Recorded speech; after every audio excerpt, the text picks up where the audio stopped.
Lab में आपका स्वागत है। अपनी फेवरेट बेवरेज लीजिए, अपना टर्मिनल स्टार्ट कीजिए और अपनी सिस्टम्स सॉफ्टवेयर इंजीनियरिंग हैट पहन लीजिए। प्रीवियस सेक्शन में हमने विजुअल हार्डवेयर टाइमलाइंस ड्रा की थीं और मैप आउट किया था कि पीसीआई कॉपी इंजन्स और स्ट्रीमिंग मल्टीप्रोसेसर्स एसएमएस काम को कैसे इंटरलीव करते हैं। आपने पेपर पर देखा कि कैसे एक 3 stage asynchronous pipeline execution bubbles को रॉ अनअडल्ट्रेटेड कंप्यूट थ्रूपुट में बदल देती है। अब थ्योरी से प्रोडक्शन ग्रेड सॉफ्टवेयर पर जाने का समय आ गया है। इस हैंड्स ऑन प्रैक्टिस लैब में हम C++ और क्यूडा में एक high throughput multi stream batch processing engine बनाने जा रहे हैं। इमेजिन कीजिए कि आप एक हाई स्पीड इंडस्ट्रियल कैमरा के लिए real time image processing backend या एक ultra low latency financial signal processing framework बना रहे हैं। हमारे चैप्टर 12 के बैकएंड आर्किटेक्चर गोल्स को याद करते हुए आपका इंजन 2D मेमोरी टाइल्स में पार्टीशन डेटा के मैसिव स्ट्रीम्स को रिसीव करेगा, उन्हें पिंड पिंड होस्ट मेमोरी के थ्रू स्टेज करेगा, उन्हें एन एसिंक्रोनस क्यूडा स्ट्रीम्स में डिस्पैच करेगा और रिजल्ट्स को वापस स्ट्रीम करेगा। और यह सब करते हुए वॉल क्लॉक परफॉर्मेंस को मेजर करेगा और एक CPU रेफरेंस बेसलाइन के अगेंस्ट मैथमेटिकल एक्यूरेसी को वेरीफाई करेगा। हम मेसी स्क्रिप्ट जैसा कोड नहीं लिखने जा रहे हैं। हम modern C++ software engineering standards apply करने जा रहे हैं, जैसे हैंडल लीक्स को रोकने के लिए कस्टम RAII स्मार्ट रैपर्स का यूज करना, target based CMake configurations chapter 11 और एनवीडिया इनसाइट सिस्टम्स NSYS का यूज करके एग्जीक्यूशन टाइमलाइंस को प्रोफाइल करना। चलिए शुरू करते हैं। Section break. लैब ऑब्जेक्टिव और सिस्टम आर्किटेक्चर। हमारा गोल एक multi stream data pipeline implement करना है जो GPU मेमोरी से बड़े डेटासेट को सब एरेज टाइल्स में चंक करके प्रोसेस करे। हर टाइल 3 मेन पाइपलाइन स्टेजेस से होकर गुजरती है। Stage 1 H2D host pin memory से GPU मेमोरी में टाइल इनपुट डेटा को एसिंक्रोनसली स्ट्रीम करें। कूडा memo copy stage 2 compute GPU compute engine पर 2D इमेज या सिग्नल फिल्टरिंग कर्नेल को एग्जीक्यूट करे। Stage 3D2H processed output data को GPU मेमोरी से वापस होस्ट पिंड मेमोरी में एसिंक्रोनसली स्ट्रीम करें। कूडा मेम कॉपी असिंक। यह डायग्राम कूडा स्ट्रीम्स का यूज करके कॉन्करेंट डेटा प्रोसेसिंग के लिए पाइपलाइन को इलस्ट्रेट करता है। यह दिखाता है कि कैसे डेटा को पिंड CPU मेमोरी से GPU के मल्टीपल बफर्स में एसिंक्रोनसली ट्रांसफर किया जाता है। हर बफर को उसके अपने सेपरेट स्ट्रीम में एक कर्नेल द्वारा प्रोसेस किया जाता है और फिर रिजल्ट्स को वापस पिंड CPU मेमोरी में एसिंक्रोनसली ट्रांसफर कर दिया जाता है, जिससे ओवरलैप्ड कंप्यूटेशन और डेटा ट्रांसफर पॉसिबल हो पाता है। इसे क्लीन तरीके से बनाने के लिए हम अपने कोड को 5 मॉड्यूलर स्टेप्स में डिवाइड करेंगे। रोबस्ट कूडा एरर हैंडलिंग और modern C++ RAII wrappers, the compute kernel और CPU reference baseline, the multi stream pipeline engine class, target based CMake configuration, Nvidia Nsight systems के साथ timeline overlap को visualise करना। Section break. Step 1 RAII resource management और error macros production. C++ code base design में दर्जनों execution paths में manual रूप से कूडा स्ट्रीम डिस्ट्रॉय या कूडा फ्री होस्ट को कॉल करना मेमोरी लीक और डैंगलिंग हार्डवेयर हैंडल्स का बनता है, खासकर जब एरर आती हैं। जैसा कि हमने सब टॉपिक 25.5 स्ट्रीम लाइफ साइकिल में इस्टेब्लिश किया था, कूडा स्ट्रीम्स और इवेंट्स एक्सप्लिसिट ड्राइवर रिसोर्सेज हैं। आइए CUDA stream t, CUDA event t और pinned host memory allocations CUDA malloc host के चारों ओर thin zero cost C++ RAII wrappers बनाएं। कूडा RAII.hpp नाम से एक हेडर फाइल बनाएं। यह C++ header file CUDA programming के लिए रिसोर्स मैनेजमेंट रैपर्स प्रोवाइड करती है। यह क्यूडा स्ट्रीम्स और इवेंट्स की लाइफ साइकिल्स को सेफली मैनेज करने के लिए रिसोर्स एक्विजिशन इजर इनिशियलाइजेशन पैराडाइम को इम्प्लीमेंट करती है। इसका डिजाइन कॉपी करने को डिसेबल करके, मूव करने को इनेबल करके और ये इंश्योर करके कि ऑब्जेक्ट्स के आउट ऑफ स्कोप जाने पर रिसोर्सेज प्रॉपरली रिलीज हो जाएं। रिसोर्स लीक्स को रोकता है। इसमें एक एरर चेकिंग मैकेनिज्म भी शामिल है जो क्यूडा ऑपरेशंस के फेल होने पर रन टाइम एक्सेप्शंस रेज करता है। साथ ही पिंड होस्ट मेमोरी एलोकेशंस को मैनेज करने के लिए एक हेल्पर यूटिलिटी भी दी गई है। यह डिजाइन क्यों मैटर करता है, ध्यान दें कि यह आर्किटेक्चर कितना क्लीन है।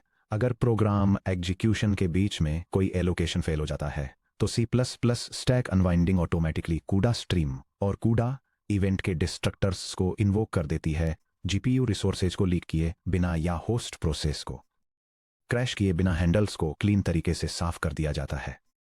Section break step 2 core processing kernel और सीपीयू गोल्ड बेसलाइन हमारे प्रोसेसिंग पाइपलाइन को रियलिस्टिक बनाने के लिए आइए एक 2D इमेज ब्राइटनेस या कंट्रास्ट नॉर्मलाइजेशन और एज शार्पनिंग फिल्टर बनाएं। चैप्टर 24.9 ट्रांसपोज लैब में 2D मैट्रिक्स ट्रांसफॉर्मेशन कर्नल्स लिखने के हमारे एक्सपीरियंस को याद करिए। हम 2D टाइल एरेज को लीनियर थ्रेड ब्लॉक्स के अक्रॉस मैप करेंगे जिससे ग्लोबल मेमोरी पर कोएलिस्ड मेमोरी रीड्स और राइट्स एनफोर्स हो सकें। चलिए पाइपलाइन कर्नल .cu क्रिएट करते हैं।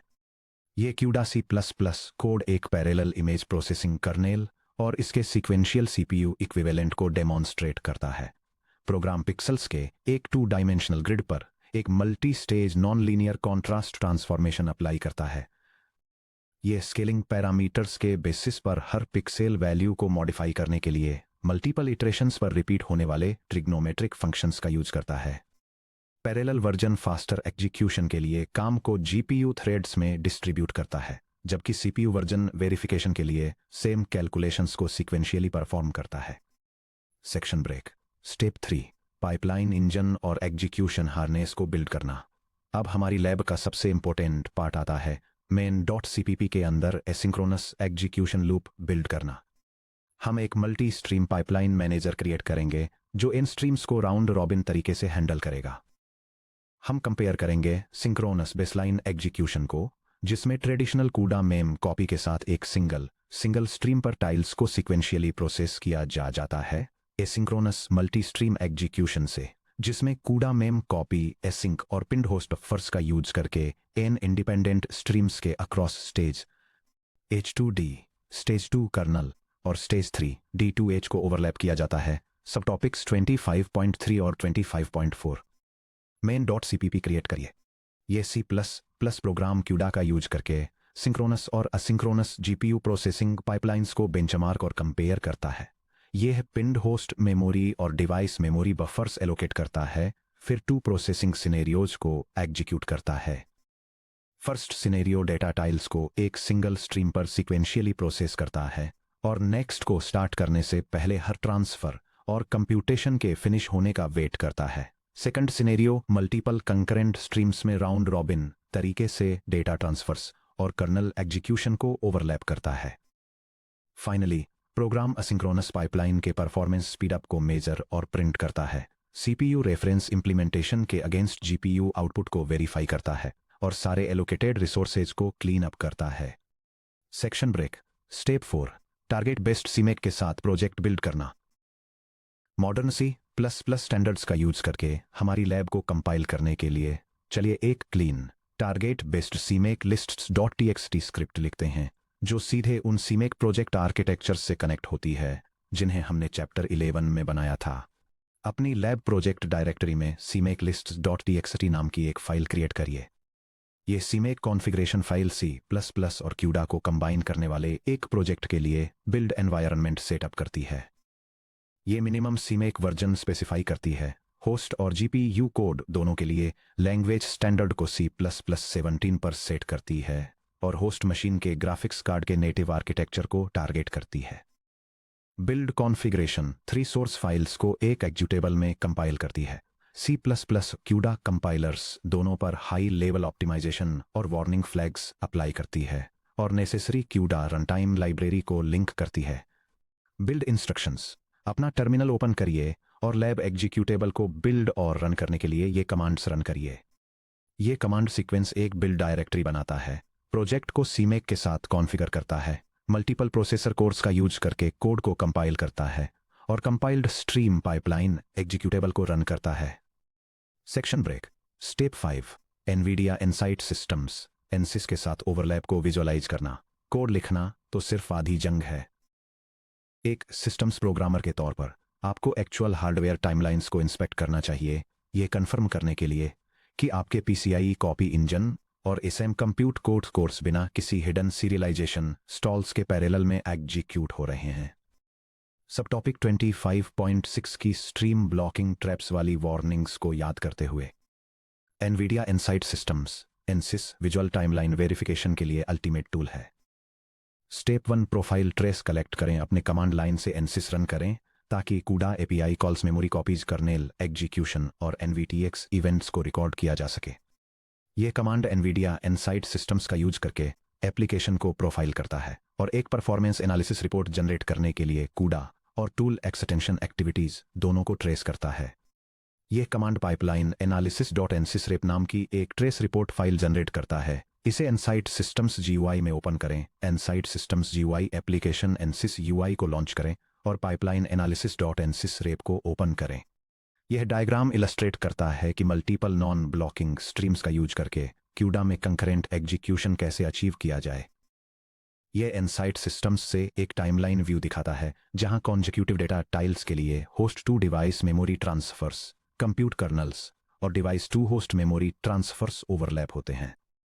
इन ऑपरेशंस को 3 डिफरेंट स्ट्रीम्स में पाइपलाइन करके डेटा ट्रांसफर और कंप्यूटेशन के लिए हार्डवेयर इंजिन्स एक साथ बिजी रहते हैं, जिससे ऑप्टिमल हार्डवेयर यूटिलाइजेशन का एक स्टेडी स्टेट अचीव होता है।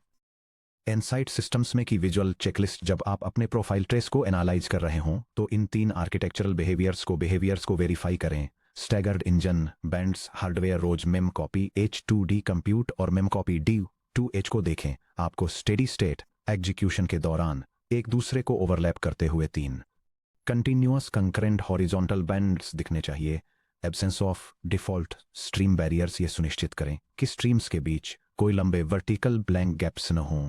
अगर आपको ऐसे वर्टिकल गैप्स दिखते हैं जहां सभी स्ट्रीम्स प्रोसेसिंग रोक देती हैं तो चेक करें कि कहीं आपने गलती से कोई ब्लॉकिंग कॉल तो इंट्रोड्यूस नहीं कर दी है, जैसे कि एक स्टैंडर्ड कूडा मेम कॉपी को कॉल करना या स्ट्रीम 0 के साथ इंटरेक्ट करना। पिनड मेमोरी डीए में कंकरेंसी वेरीफाई करें कि आपके H2D transfer operation state host copy blocks के जाए ट्रू हार्डवेयर डीए में ट्रांसफर्स के रूप में दिखाई दे रहे हैं। Section break lab challenge tile granularity को ऑप्टिमाइज करना। आगे बढ़ने से पहले main.cpp में पैरामीटर्स को ट्वीक करके देखें कि अलग अलग कंडीशंस में पाइपलाइन मैकेनिक्स कैसे रिएक्ट करते हैं। Experiment A stream count scaling num streams को 4 से घटाकर 2 करें और फिर बढ़ाकर 8 करें। ऑब्जर्व करें कि टोटल एग्जीक्यूशन टाइम कैसे स्केल होता है।